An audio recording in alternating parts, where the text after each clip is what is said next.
Hai hai hai, Assalamualaikum. Bertemu lagi bersama Bundo Ea pada video pembelajaran akuntansi dasar. Nah, pada kesempatan kali ini kita akan belajar salah satu materi pada mata pelajaran akuntansi dasar, yaitu pada KD 3.2 tentang bidang-bidang spesialisasi akuntansi. Bidang spesialisasi akuntansi. Nah, ada sebenarnya 10 ya guys. Ada 10 bidang spesialisasi akuntansi. Nah, yang pertama yaitu akuntansi keuangan atau yang lebih dikenal dengan istilah financial accounting. Apa itu akuntansi keuangan? Yaitu bidang akuntansi yang bertujuan mengolah data keuangan menjadi laporan keuangan internal maupun eksternal. Nah, jadi di akuntansi keuangan ini nanti akan menyediakan gambaran mengenai penyusunan laporan keuangan yang meliputi laporan laba rugi, laporan perubahan modal atau ekuitas, neraca, laporan arus kas, dan catatan hasil keuangan gitu. Jadi akuntansi keuangan ini membuat tentang laporan keuangan tersebut nanti bidangnya. Nah, di kelas bagi kalian anak SMK jurusan akuntansi, nanti kamu akan belajar akuntansi keuangan ini di kelas 11. Kedua, kita lanjutkan yaitu akuntansi biaya atau cost accounting, yaitu bidang akuntansi yang menyiapkan data transaksi yang berhubungan dengan biaya-biaya dalam proses produksi untuk penerapan harga pokok produksi. Nah, ini akuntansi biaya atau cost accounting ini akan diterapkan pada perusahaan manufaktur. Akuntansi biaya ini akan dipelajari pada perusahaan manufaktur. Sebagaimana kita tahu bahwa perusahaan manufaktur itu adalah perusahaan yang mengolah bahan mentah, diolahnya menjadi barang setengah jadi atau barang jadi. Nah, dalam proses pengolahan itu ada beberapa biaya-biaya yang muncul, yang nantinya biaya-biaya yang muncul itu akan mempengaruhi harga pokok produksinya. Bidang pekerjaan utama akuntansi biaya ini adalah mengumpulkan dan menganalisis biaya yang sudah terjadi maupun biaya yang akan terjadi dalam sebuah perusahaan manufaktur. Nah, akuntansi biaya ini bagi kalian anak SMK akan dipelajari nantinya di kelas 12 jurusan akuntansi tentunya. Yang ketiga, akuntansi perpajakan atau tax accounting. Nah, ini sudah pasti akuntansi ini bergerak di bidang perpajakan. Iya, karena ini adalah akuntansi perpajakan, yaitu bidang akuntansi yang laporan keuangannya digunakan sebagai dasar penentuan pajak yang menjadi beban sebuah perusahaan atau wajib pajak. Wajib pajak itu bukan hanya perusahaan ya, bisa jadi orang pribadi yang memiliki penghasilan tertentu gitu. Jadi akuntansi perpajakan ini berhubungan dengan kewajiban wajib pajak dalam membayar pajaknya. Nah, laporan keuangan ini bertujuan agar perusahaan membayar pajak sesuai dengan peraturan dan memahami cara menentukan jumlah dan tingkat pajak yang berlaku pada suatu entitas atau suatu perusahaan. Yang keempat, yaitu akuntansi anggaran atau budgeteer accounting.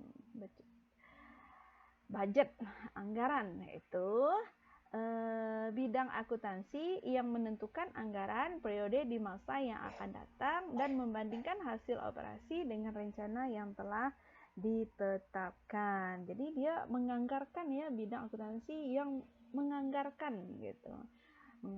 Bisa jadi di instansi pemerintah atau di instansi swasta. Nah, oh iya, tadi di akuntansi perpajakan tadi, kamu anak-anak SMK akan mendapatkan materi akuntansi perpajakan ini di kelas 11 dan di kelas 12.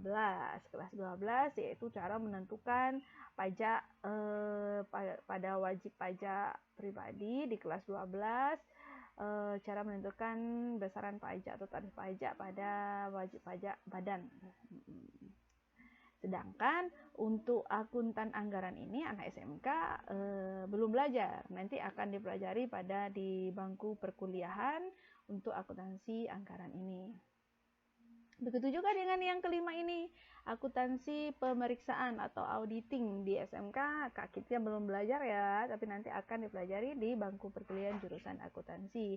Apa itu akuntansi pemeriksaan atau auditing? Yaitu bidang akuntansi yang bertujuan memeriksa data-data akuntansi terutama terkait dengan kecermatan dan kebenaran catatan bukti transaksi perusahaan dan laporan keuangan pada periode tertentu. Jadi orang yang melakukan auditing ini disebut dengan auditor gitu ya. Jadi tujuannya adalah memeriksa apakah sudah cocok, apakah sudah sesuai data-data akuntansi yang digunakan dalam menyusun laporan keuangan tersebut. Nah, supaya dapat meningkatkan kredibilitas laporan yang disajikan nantinya. Nah, akuntansi auditing ini akan kita pelajari juga nanti di bangku perkuliahan.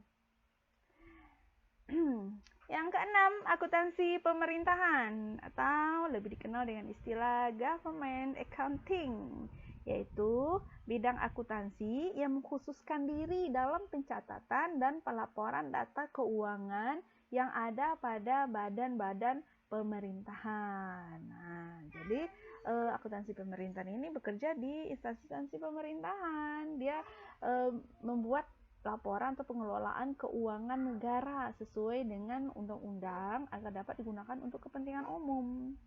Nah, khusus untuk akuntansi pemerintahan ini sebagian kecilnya kamu anak SMK jurusan akuntansi akan mempelajarinya di kelas 11 dan di kelas 12 juga, yaitu pada mata pelajaran akuntansi pemerintahan desa.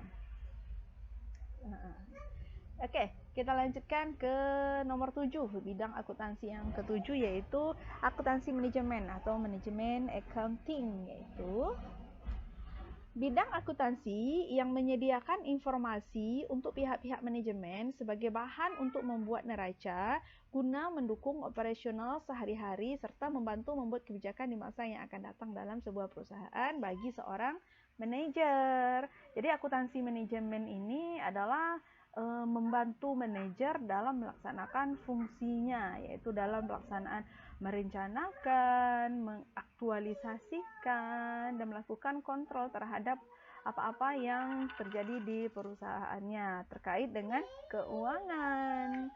Jadi akuntansi manajemen ini bekerja sama dengan manajer yang ada di perusahaan tersebut.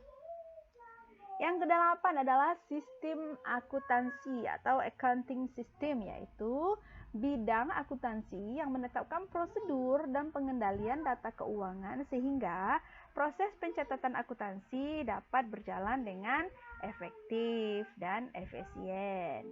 Bidang akuntansi ini berfokus pada perencanaan dan pelaksanaan prosedur pengumpulan serta pelaporan data keuangan. Itu sistem akuntansi. Yang kesembilan yaitu akuntansi internasional, yaitu bidang akuntansi yang pada persoalan akuntansi terkait dengan transaksi internasional yang dilakukan perusahaan multinasional. Jadi ini terkait kerjasama antara suatu negara, perusahaan di suatu negara dengan perusahaan di negara lain. Nah, akuntansi internasional ini akan membuat data-data atau menghasilkan data-data keuangan terkait perusahaan multinasional tersebut. Dan yang terakhir adalah akuntansi sektor publik, yaitu bidang akuntansi yang berfokus pada pencatatan dan pelaporan transaksi organisasi pemerintahan dan organisasi nirlaba lainnya. Nah, apa itu organisasi nirlaba? Organisasi nirlaba adalah organisasi yang tujuan utamanya tidak mengharapkan laba atau keuntungan. Jadi tujuannya ini seperti organisasi-organisasi sosial ya.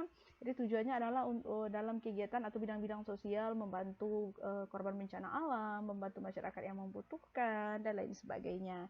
Jadi tujuannya yaitu di bidang sosial, tapi tidak untuk memperoleh laba. Nah, apakah perlu dilakukan pencatatan atau pelaporan transaksi keuangan pada organisasi nirlaba ini perlu sekali karena untuk mengetahui uang masuk, uang keluar dan peruntukannya dalam organisasi nirlaba tersebut. Jadi itu ada 10 macam spesialisasi bidang akuntansi. Nah, sudah mulai terbuka kan pikiran kamu anak SMK nih kelas 10 yang baru-baru masuk jurusan akuntansi bingung, aduh aku nggak mau masuk jurusan akuntansi itu belajarnya hitung-hitungan. Oh nih lain yang dihitung lain, tapi sebelum ke hitung-hitungan tersebut kita harus paham dulu bidang-bidangnya tuh seperti apa gitu. Jadi ada 10 tadi ya, silahkan nanti kamu baca lagi. Dan thank you for listening. Do you have any question for me? Silahkan cantumkan di kolom komentar dan nanti akan Bunda jawab satu persatu.